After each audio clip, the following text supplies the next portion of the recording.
एक वफ़ा को पाने की कोशिश में ज़ख्मी होती हैं वफ़ाएं कितनी। कितना मासूम सा लगता है लफ्ज़ मोहब्बत, और इस लफ्ज़ से मिलती हैं सज़ाएं कितनी। तेरे नाम से मोहब्बत की है, तेरे एहसास से मोहब्बत की है। तू मेरे पास नहीं लेकिन फिर भी तुम्हारी याद से मोहब्बत की है।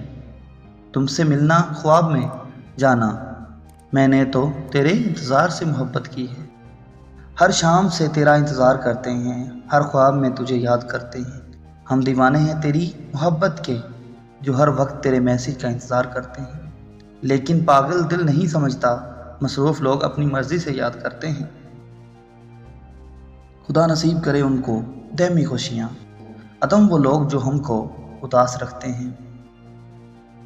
हर किसी से बिछड़ गया हूँ मैं, कौन दिल में मेरा मलाल रखे। शहर हस्ती का अजनबी हूँ मैं, कौन आखिर मेरा ख्याल रखे। इबादतों में मसरूफ़ हैं सभी आजकल, दिलों को तोड़कर सजदों में रोया जा रहा है। इश्क के बाद एक बार ही मिलता है सुकून, जब कहा जाता है इन्ना लिल्लाहि व इन्ना इलैहि राजिऊन। एक मेरी मोहब्बत नहीं समझ पाए तुम, बाकी मेरी हर गलती का हिसाब रखते हो तुम।